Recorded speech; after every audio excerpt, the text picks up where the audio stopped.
On this episode of Piggy Power, I'm going to show you how to change your brake pads and discs on the rear of most small Peugeot hatchbacks. This one is a Peugeot 206. So as mentioned, I'm going to show you how to do these brakes. I'm going to first show pads and then pads and discs. What I'll do is first just show you the tools that you're going to need for this mission. I'd always recommend a little pot. Put your bits and bobs in. You're going to need a T30 Torx bit for the grub screws, a little bit of rag, we'll just put it at the top there, and a bit of brake cleaner to go with it, and a bit of WD-40, and we're going to stick some copper grease in there as well. You're likely also going to need some sort of flat screwdriver, and bracing bar, pry bar, a small punch, a hammer to hit said punch, 17mm socket or 19mm socket to remove the caliper, some pliers, wire brush or scotch pad to clean stuff up, or if you're lazy, wire wheel on a brush, and a drill. That's all you're going to need, sort of. Hopefully nothing else will crop up. If it does, I'll mention it. Obviously a torch and some pads and some gloves are always handy. Now just before we get started on these brakes, you need obviously your vehicle up and safe on some axle stands of some sort. I'm not going to go into that, I'm going to leave that up to you, just make sure it's safe. The other things I'm going to mention is, these are brakes. These are life dependent. These either stop your machine, you end up having an accident, hurting yourself, hurting others, so take this guide as a guide. If you're not sure what you're doing, take it to someone that does know. On previous episodes I've shown you how to deal with your handbrake, how to back off the handbrake inside the vehicle. This is a Peugeot 206 on cables. These are the rear brakes, so it's got a handbrake cable. On a 306, 206, 307, 106 you need to back off this cable using a 13mm nut usually, so that this cable is slack before you start playing with things. Obviously brakes are released.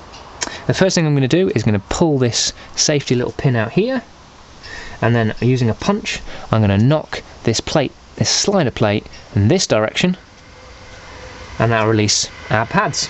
We're going to get some pliers, whatever pliers you want. They need to be able to grip and not damage this little safety pin, clasp, whatever you want to call it, and there it is. Let's see if this will focus, and you can tell that someone has actually prized them apart. They should actually be nice and tight together, like that. Put them in our little pot, and then what we're going to do is going to get a little punch and we're going to knock it through.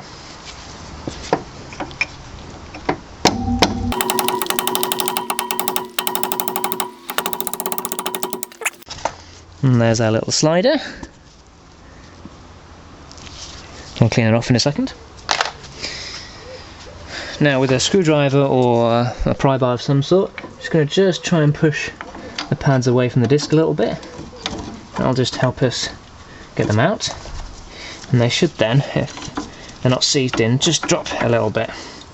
We'll take our little clips out of the way, try not to unclip them apart, so they pretty much will just fall out.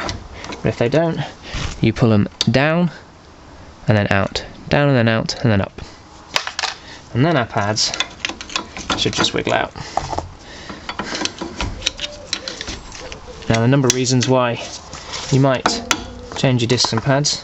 The reason we're doing on this vehicle is that the MOT mentioned that the brake pads, the brake discs were scored, which is correct. On the inside edge, they're quite scored here, so we're just going to replace them both as a matter of part. But unfortunately, they're not actually that worn out.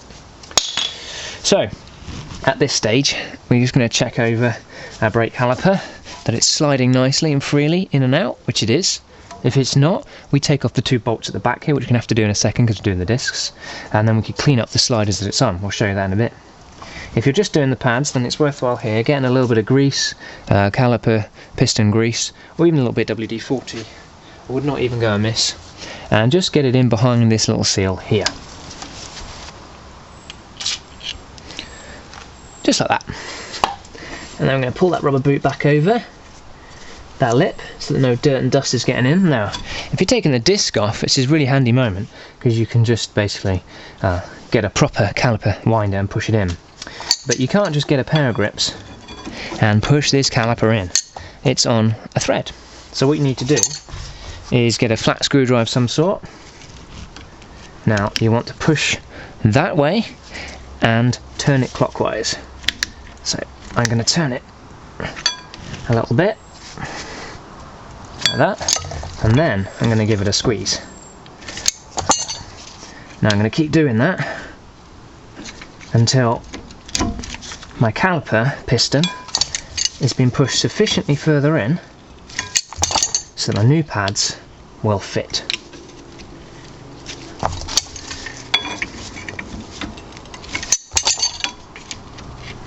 Keep pushing in while you're turning, otherwise you'll slip and take your knuckle out.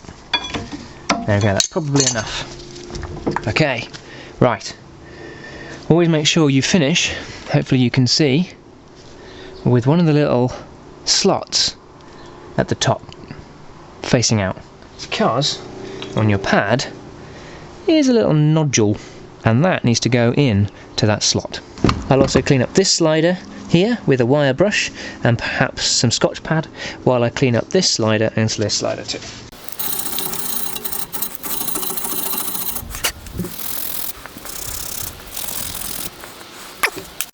So now I suggest you just skip forward. I'll put the time frame at the top here to further the end of the video once I've replaced the disc. If you're just replacing the pads. However, discs are so inexpensive these days, I'd always recommend doing it at the same time. If your disc is particularly rusty and you really want to save the money on the disc, make sure you just tap around the disc with a hammer, not a copper one, a metal one, just to take off any residual loose bits of metal and rust, etc. It's always worthwhile. There's always a big old fat lip there. Alright, so we've removed the pads as you've already seen. Now we just need to remove the brake caliper out of the way to enable us to remove the disc, basically. There's a couple of screws usually in each one. This one just has one. To remove the disc out of the way. You can't remove the disc without removing the caliper. There's two methods to removing these pad sections of the caliper so we can remove the disc. If the caliper is in good order and the sliders are nice and free and you don't want to get messed up with re-greasing the sliders, then you only have to undo these two big bolts here. They are very tight, but it is a simple method. I'm going to show you both methods. So these here are just a 17mm. Now I'm going to use the cheap method with a gun, but of course you could use a ratchet, that would be fine. So just watch your ears.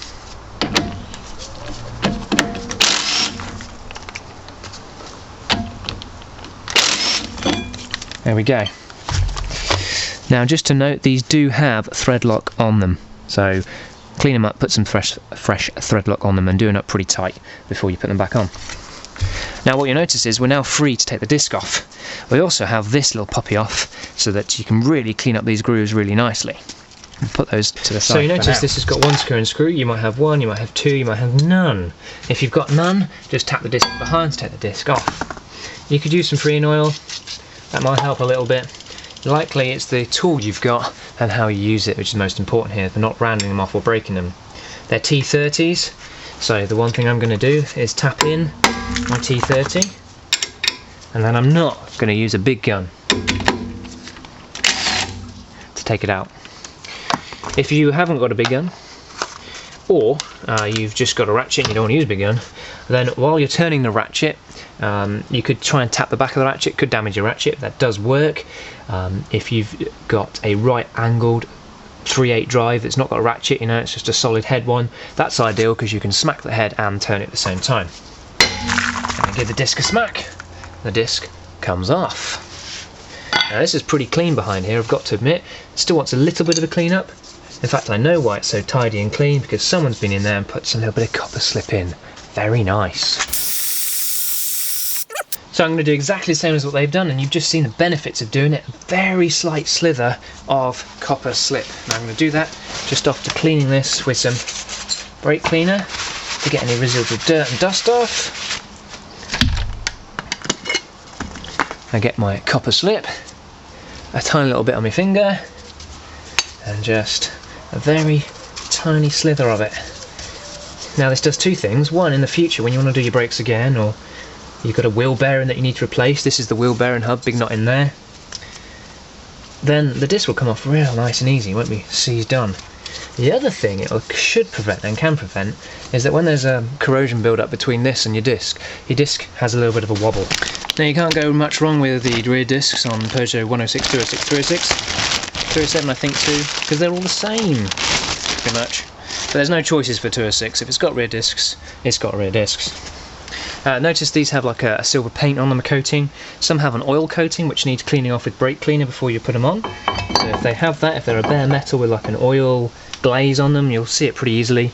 Then I recommend you clean that off with brake cleaner, because oil versus brakes is not good. Now I'm not going to do this back up with the gun. It's a pretty bad idea. You'll definitely round off this grub screw then.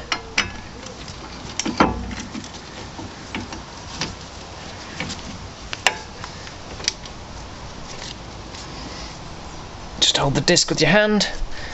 Hand tight is more than enough. I did mention I'd show you the other method of taking these calipers off. I do prefer this method, and I'll tell you why in a second, but basically it's a 19mm on the back there. You undo it, there's 2 long bolts that come out. Once you've done that, the caliper will just swing out of the way. There's little sliders in there. Clean them up with a bit of Scotch pad if they're filthy, then brake cleaner, then put a bit of copper slip in and put them back in. The reason I like to do this, if the sliders are nice and free, which they are here clearly, is for a couple of simple reasons. One, this is a solid brake line coming off here, not a flexi, so it ends up bending the line. The other reason is these boots are a nightmare. If they're good and holding and sealing, and clearly not seized, because I can move it really easily in my hand, then I don't like to really touch them. And it's pretty simple, as you can see, to pull this caliper apart in this method. So, you will need to do these up nice and tight, obviously. So I'm going to buzz them with a gun and then finish them by hand.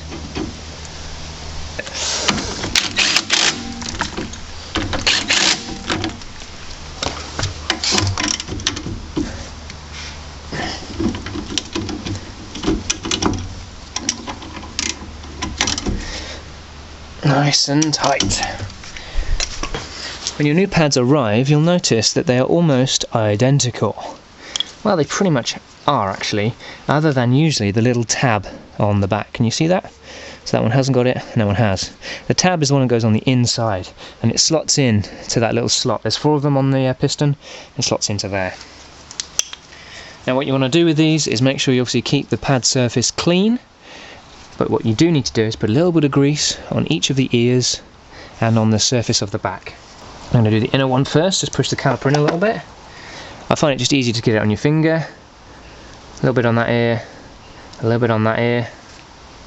I'll also stick just a little bit myself on there without getting it on the disc, obviously. And a little bit where the slider's going to go, just so that she won't seize in the future. And then finally, a couple of dib dabs on the back of the pad surface. And then we carefully slide the pad in. Bring the caliper over. Do the same for the other side. Ear, ear. Back of the pad surface, dib dab. Make sure you keep that finger away from the disc. And we'll slide it in. You can see actually that I did get it on the disc there. I'll give it a clean off with some brake cleaner. Now you obviously notice that they're pretty loose at the moment. That's where our little fun clips come in. So, these are fun. What you do is you lift the top of the pad out very slightly. You pull down on the clip over the top and then push it up into the bottom of the ear. And that creates a springiness, anti-rattle. So we push the pad forwards at the top, pull the little loop over the top ear, get rid of a piece of my glove, push the little clip under the second part of the ear, like that, and we're in. Now notice obviously they're still a bit loose right now. That's because our slider is not in place. So we stick just a little bit of grease on our slider. Yummy! And this bit is a little bit tricky. So the side is going to go in like that. You see its cross section. And what you have to do is you have to push the pad up I'll lift the pad up, blocking your view, while you slide that in, while keeping everything in the right place. I'll get our clip in place. Hey. Like that. Push it up, kick the bottom out very slightly, and then once your slider is almost in place, give it a tap with a hammer. So I've just pushed the pad up that way, pulled the ear out very slightly, and got that in there. I'm going to do the same at the back.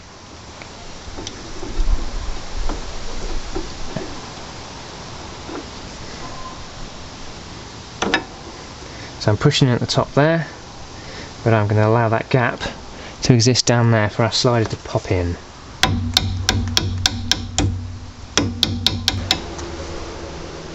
The trick is having it in enough at the top and out enough at the bottom. It's a tricky little one, this. They normally just pop in, I promise they normally just pop in.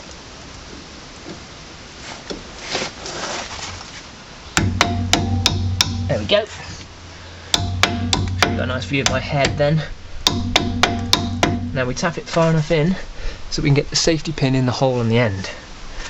So my punch isn't big enough, it's too big to show you, but basically there's enough of a gap there. So obviously you don't want to go too far, the pad here drops out, but the hole needs to be clear to get your safety pin in. So, safety pin. Well, I call the safety pin, it's probably not called a safety pin, but that's actually what it looks like again, just to show you. And it should be closed a bit more at the end. So I'll have to push it in while closing it, I think, to actually try and get it in. I have got spares of these, so if we need to. So I'm just going to squeeze it together and push it in at the same time. Go on. Yes! And that way, when you push it through, it opens up again and won't ever come out. Unless you really pull on it.